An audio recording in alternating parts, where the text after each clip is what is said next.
Perkenalkan, kami dari kelompok 5. Perkenalkan, saya Daniel Simanjuntak.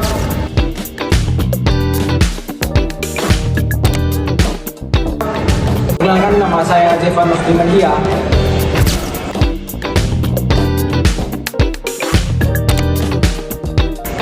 Perkenalkan, nama saya Direktur Sosoi.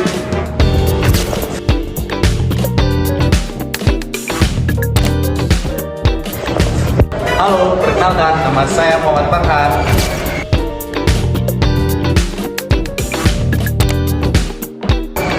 Halo guys, aku Priscilla Luman Batu.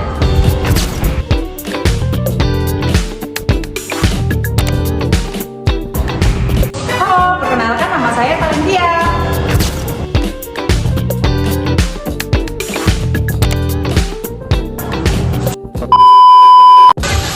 Baik, pada kesempatan kali ini kita akan membahas tentang studi kasus kewirausahaan olahraga dengan mengangkat inspiratif. Yaitu tokoh yang berupa pelatih renang yang merupakan salah satu ketua umum FAI Kota Medan. Penasaran dengan kegiatan kami? Ayo. Halo Bang. Halo. Perkenalkan Bang, nama saya Talentia. Nih, jadi kami mau wawancarain Abang nih. Nah, sebelum itu boleh dong perkenalannya Bang, nama Abang siapa? Perkenalkan, nama saya Tiopan Saud Maruli Munte. Oke, Abang kan sebagai pelatih renang nih. Nah, sudah berapa lama nih Bang Abang menjadi seorang pelatih renang? Jadi saya ceritakan sedikit. Saya kebetulan alumni Unimed jurusan PCKR. Saya ini memulai merintis melatih renang itu tahun 2015 sewaktu saya masih semester 7. Oh, berarti perjalanan untuk menjadi dan mendirikan klub itu cukup panjang ya Bang, dari tahun 2015 hingga sekarang. Oke, jadi untuk pertanyaan dan wawancara selanjutnya saya serahkan kepada teman saya. Oke Bang, pertama itu bagaimana awal mula coach untuk memulai usaha pelatihan ini dan apa motivasi terbesarnya melatih renang? Ya. Jadi awal mulanya saya meniti karir menjadi pelatih renang ini diawali dengan tidak ada kerjaan yang menetap. Ya, itu awalnya. Pada saat saya kuliah, saya masih aktif melatih di Tarung Derajat di Serbaguna Unimed. Namun karena melihat cuannya tidak ada, saya mencoba mencari cabur olahraga apa yang kira-kira bisa menjadi sumber air lah. Terus Saya mau juga, menurut Abang, karakter apa yang paling penting dalam membangun usaha seperti ini? karakter dalam membangun setiap usaha apapun itu usahanya, yang pertama karakter yang harus kita miliki itu adalah cinta kepada Tuhan kita, itu sudah pasti. Terus untuk yang di lapangan, disiplin, jujur, tegas, dan memiliki ilmu. Ketika kita sudah memiliki disiplin, walaupun kita gagal, awal gagal, berhasil, gagal lagi, berhasil, tetap disiplin. Jadi jangan kalian karena sudah gagal 10 kali langsung menyerah. Oh my God! Wow!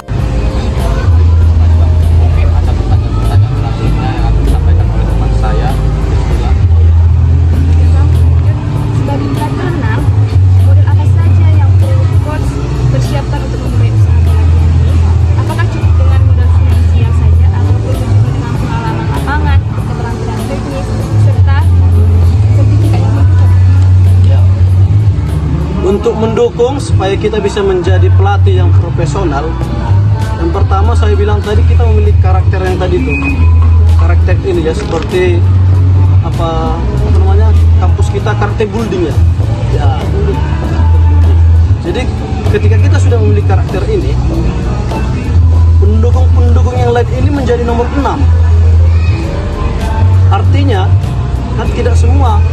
finansial pelatih ini sama semua, memiliki uang, ya kan? Pasti berbeda-beda. Ada yang 1.000, ada yang 2.000, ada yang 3.000. Tapi kalau karakter ini sudah kita dimiliki seorang pelatih, yakinlah orang yang datang kepada kita, bukan kita lagi mencari. Contohnya saya bisa di titik ini bukan karena saya hebat, bukan karena saya jago, tapi karena karakter tadi yang saya bangun. Tadi kan sudah saya jelaskan bagaimana saya membangun klub ini bukan dari satu. Saya pun keluar dari klub yang pertama saya buat.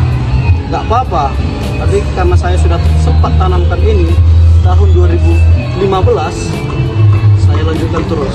Terus yang berikut, ketika karakter itu sudah kita punya, kita memang harus belajar pentingnya lisensi ini. Lisensi ini bukan kertasnya ya, ilmunya tadi. Mulai dari dasar, kategori dasar, sampai nasional, sampai internasional. Itu wajib kita miliki supaya upgrade terus. Karena setiap zaman pasti berbeda. 5 tahun pertama sama 5 tahun berikutnya pasti berbeda. Cara penyampaian kita juga pasti berbeda. Anak yang lahir juga pasti berbeda di mana dia muncul. Baik dari tempat yang perkampungan, perkotaan, yang broken, harus kita pahami ini semuanya. Itulah pentingnya lisensi tadi. Terus berikutnya, kalau kita mau jadi pelatih, jadilah pelatih. Jangan jadi wasit. Karena ada pelatih pengen jadi wasit, ada wasit pengen jadi pelatih. Maksud saya sampaikan di sini harus fokus. Pelatih ya pelatih dong, wasit ya wasit. Jadilah pelatih profesional, jadilah wasit profesional, supaya tidak terjadi hal-hal yang negatif saat di pertandingan. Karena dia pelatih dan dia dipilih menjadi wasit. Aduh, itu anakku, gua apal ini waktunya. Kira-kira seperti itulah. Tapi mudah-mudahan tidak terjadi seperti itu. Dan yang berikutnya, supaya bisa menjadi pelatih yang profesional, penting juga seperti yang adik sampaikan tadi, peralatan yang bagus, peralatan yang lengkap, peralatan yang standar, itu harus kita miliki dan harus kita sampaikan kepada setiap anak-anak yang mau latihan sama kita atau orang tua yang mau latihan sama kita.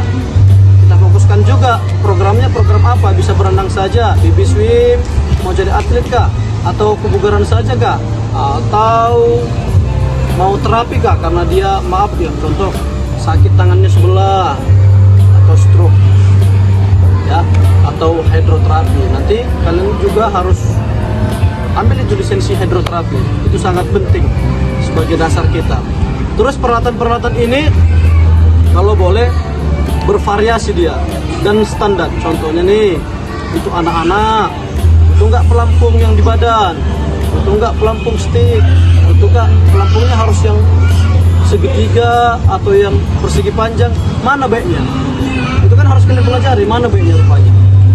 Terbuat dari busa atau terbuat dari karet, terbuat dari apa lagi ya, plastik, mana sebenarnya yang baik? Itu harus kita pelajari. Di mana kita pelajari? Di penataran tadi, ya kan? Terus kacamata yang baik bagaimana? Yang besar nggak? Yang untuk diving? Atau yang pas gak ke mata, atau yang agak lebar gak, harus dipelajari, kita sesuaikan sama umurnya. Nah, jangan nanti ditanya orang tua, coach, pelatih, baiknya kacamata yang mana ya, saya beli untuk anak saya. Bingung jawab. Yang penting kacamata renang aja bu, gak apa-apa. Jadi gak percaya nanti mereka sama kita. Kacamata yang merek Arena saja coach, bisa nggak seperti itu? Padahal itu kan Arena banyak variasi-variasinya. Harus bisa kita jelaskan sampai sedetail itu. Oh iya coach ya, itu nggak papan. Papannya yang bagaimana? Yang segitiga ini bisa nggak coach? Yang kecil bisa nggak? Harus kita jelaskan. Kalau yang kecil untuk seperti ini bu, yang segitiga harus untuk yang seperti ini, yang persegi panjang untuk yang seperti ini. Harus bisa kita jelaskan sedetail itu. Itulah bisa dibilang kita menjadi pelatih profesional. Jangan asal pelatih saja tapi nggak ngerti. Dan yang paling penting adalah apa yang ditanya orang tua, apa yang ditanya pelatih, apa yang ditanya murid, kita harus bisa memberikan jawaban yang logika ya. Kita sesuaikan dengan umurnya. Kalau nggak bisa kita jawab atau menjawabnya jadi marah, nanti kita belum menjadi pelatih itu namanya. Jangan coba-coba menjadi pelatih kalau belum siap. Karena yang kita hadapi ini adalah besar tanggung jawabnya. Salah gerakan 10 10 tahun ke depan tulangnya bisa rusak. Salah teknik, 10 tahun kemudian paru-parunya bisa rusak. Apalagi ya, salah program, masa depannya bisa hancur. Jangan mencoba-coba karena finansial mau jadi pelatih. Harus benar-benar jadi pelatih profesional lah, isi dengan yang tadi. Itulah kira-kira penunjangan menjadi pelatih.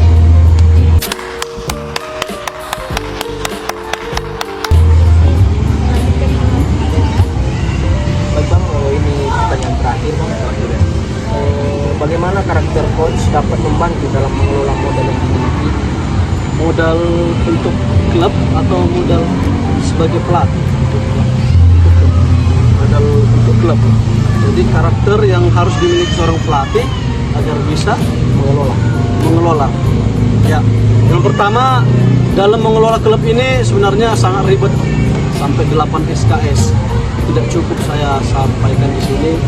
Pertama paling penting kita tidak boleh buta dengan teknologi. Ya, di zaman kita ini, zaman apa namanya ya? 5 gadget ya.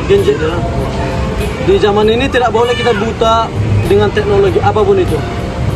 Baik dari Microsoft Office, baik dari apa lagi ya?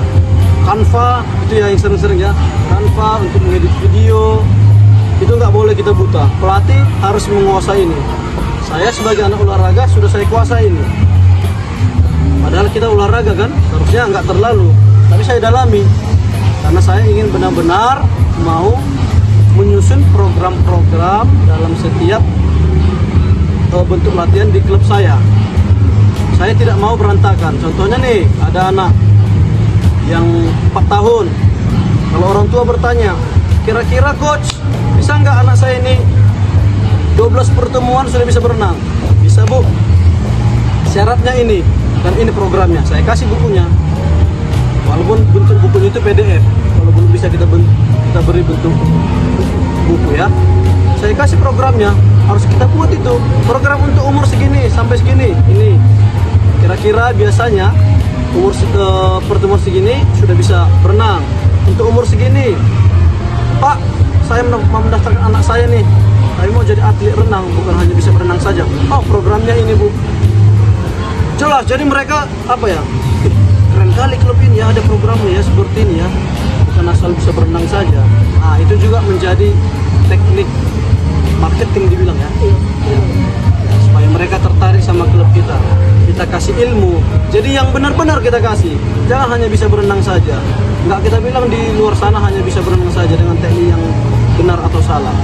Kita buat mereka tertarik sama kita. Keren ya klub ini ya, ada programnya. Sudah tahu dia kira-kira berapa kali pertemuan anak saya bisa pandai. Nah, itu salah satu faktor pendukungnya. Apa namanya?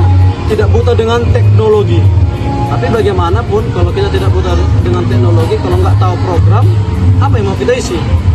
Ya kan? Pentingnya tadi itu memang harus jadi pelatih betulan lah, biar bisa membuat program tadi.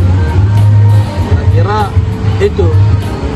Dan ya, yang paling penting juga kita membangun klub ini kan nggak cukup satu orang, nggak cukup saya saja. Saya juga membangun yang namanya link ke teman-teman yang olahraga. Kebetulan saya tidak menerima menjadi pelatih itu kalau dia dari fakultas lain atau jurusan lain, walaupun dia mantan atlet. Saya tidak menerima yang seperti itu menjadi pelatih saya. Saya dari dulu selalu mencari link yang betul-betul anak olahraga dulu. Artinya dia sudah belajar tentang psikologi dasar anak, sudah pasti, tentang anatomi tubuh sudah pasti, dia sudah mengerti yang dasar-dasar. Kalau dari fakultas lain, tapi dia atlet renang walaupun SEA Games sampai tingkat Olimpiade, nggak saya terima itu. Karena harus kita bangun dasarnya dengan ilmu yang dasar yang kita miliki tadi. Terus yang kedua, pastinya memiliki lisensi dasar itu sudah wajib. Link tadi harus kita bangun. Tanpa link ini, klub nggak bakalan mungkin bisa tumbuh atau berkembang. Ya nggak? Setuju nggak? Iya kan, butuh link tadi ini kan.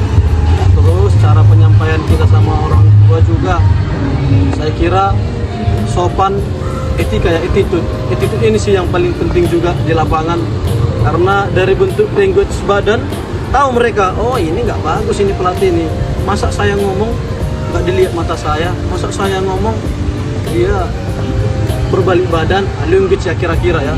Ini penting sama orang tua pada saat di lapangan, attitude sih dan gaya bahasa. Kira-kira itu saja. Ada lagi? Terima kasih Bang. Mungkin sekian saja wawancara dari kami.